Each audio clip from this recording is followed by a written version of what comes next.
one length of the coax. Just one length of the coax. The length of coax is 1/4 of that 188 feet 6 inches that the loop is made out of, and it's the only feed I have for the loop. And I'm lazy. I put it up. It worked on this frequency so that I could get into the FEMA net on Saturday mornings. Everything else was just, pure gold. Yeah, well, between the two antennas, this antenna on my end, it's one antenna with extended, it's got traps for the 40-meter traps and extended for 60, so it's at the same height, same antenna. Actually, today when I got into Europe, I was using this 40-meter antenna, horizontal antenna on the third harmonic, and I have an antenna tuner, and I used it for 15-meter, and that's what I made the contacts on, is this 40-meter antenna. So I made longer contacts on my 40-meter dipole than I have on 5/8 wave, 10-meter, 15-meter, 20-meter. Of course, I made long contacts on all the verticals, but the antenna that I made the longest contacts distance-wise with like 14,000 miles was with the NVIS 40 meters. So who says you can't use it? It's no good for DX. It's just I was in the right place at the right time. That's all it counts, is being in the right place at the right time. We used to say in the Marine Corps, you get to the side of the ambush first, you get to be the ambusher instead of the ambushee. You get to the right place at the right time with RF, hey, everything works. One mode of RF transmission is FM. It's not frequency modulation to a Marine, it's freaking magic. And if it works, it's magical. If it doesn't work, that's another piece of government issued garbage. You told me before you were a sharpshooter, and I think you got to use the radios, but you weren't their designated radio man, though. That is correct. I was a scout sniper in Force Recon, and so the only time I used the radio is if I was with a team of fellows for some other purpose. Otherwise, I operated either by myself or occasionally with a spotter. Once in a blue moon as a three-man sniping team, spotter, sniper, and security man. And the spotter and sniper would trade off who was on the gun, who was on the scope. But I have used the radio to call in multiple times artillery strikes, offshore bombardment, or airstrikes on my own position when I thought I was going to get overrun. And thankfully, the Army, the Navy, or the Marine Corps, whoever was pulling the trigger, their coordinates and fire control were accurate. I'm here, the other guys weren't. Did they ever just lay the antenna on the ground, like a dipole on the ground, and operate that way to go straight up and straight down, or were they always elevated antennas? Depends on who they were trying to reach and how far away. Our radio guys were pretty sharp cookies. Most of them that I operated with from 65 to 73, the period that I was in Vietnam, I was there for 58 months, 13 days total. But most of them had been hands in their private life before being drafted or before they enlisted. And so I've seen them lay it down. A lot of the guys carried 2 or 3 slinkies, and they'd clip that onto the end of the antenna and throw it over a branch, stretch it out parallel to the ground between 2 trees. They had all kinds of tricks to make the connection when they absolutely needed to. Yeah, okay, well, they were trained. Those are deep ways to make antennas. You just do what you gotta do. Anything will radiate. Any wire, it doesn't have to be resident. If you have an antenna tuner, if you can tune it up, you can get some power into it, it'll radiate. But the slinky is a good thing.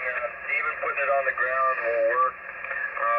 I put antennas on the ground and tried it, and there's 2 or 3 units worth been up in the air. But if I'm 20 over and I put the on the ground and I'm an F7, what does it matter? I mean, you can still hear me. Yeah, and you're less visible if somebody's looking for you. And in my world, that was always a good thing, being less visible. I used to wish that I could be invisible. Yeah, and when you're going straight up and straight down, it's harder to triangulate where the guy's at. If you're on a vertical, you got 2 or 3 different receivers around. They can pinpoint your location really easy. But if you're putting all your energy straight up, all their directional pointing antennas are pointing up to the clouds, and they just shake their heads and they go, where the hell is this coming from? Yeah, most of the comms, if you're in the same valley, not a great distance involved, so you can get by with it laid down horizontal for NVIS or with it vertical. And the Trick 6s and 7s that we had back then didn't have a lot of power, and for a handheld, the Trick 90s, they were only a couple of watts themselves and not really useful. Okay, I'm going to do something. I just lowered my power. I got 2 watts of power right now, and now I'm back up to 100 watts.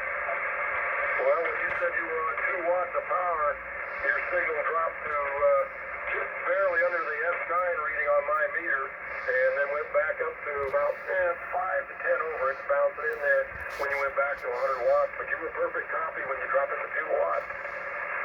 Well, this is what I'm working on. As you lower the antenna, you lose some efficiency because the ground absorbs your signal. But as you get lower to the ground, the noise level goes down. And as you lower it and lower it and lower it, the noise level goes down more and more and more. But if you got a tuned reflector on the ground, I'm talking a dipole now to make it easier to understand. But if you have a tuned reflector on the like 1 foot off the ground and you have your dipole above it, your signal's going to be still strong, but you can drop your power down to like 100 milliwatts, and somebody 25 miles away has another antenna like that, and so the noise level in the area, let's say it's an S5, S6 noise level, normally, like some days when our net, 60-meter net, we got a real high noise level. Well, I've done it where I have an S5 noise level inside, and I go outside and I look at my antenna, and it's S1, and that's with the antenna up 8 feet. So if you can get your noise level down, you can operate less power. And everybody else on a vertical has got an S9. Somebody with a higher antenna has got an S5. Well, you got to have an S5 signal or better to be able to hear them. But if you could have your noise level S1 or S0, you can pick up really weak signals, and which nobody else can pick up. And that's kind of the stealth mode. You can talk, and you won't hear anybody except for the close range because all you're only looking at a small angle straight up, and the stuff off to the side and all the static crashes and stuff like that you don't hear. You're just hearing the stuff at 80 to 90 degree angle from straight up. That's what the old fellow that taught me about this loop antenna told me. The horizontal loop is going to be really flat. Well, I'm fortunate in that where my house sits, there isn't anything nearby that generates noise, and I've gone through the house and replaced anything and everything that could cause me to have a higher noise level. So usually, most days of the year, my noise level really goes above an S3. Right now, it's bouncing between a 1 and a 2. And I'm going to have to let you go, John. I wasn't expecting this company until 6:30, and here they are 45 minutes early. Company just pulled in the driveway that I wasn't expecting for another 45 minutes. I'll have to cut you loose and catch you later, John. Take care, be safe. Thanks for the conversation. station. This is Kilo Echo 7, Kilo Hotel Echo, departing from Alpha Alpha 6, Romeo Foxtrot. Yeah, you have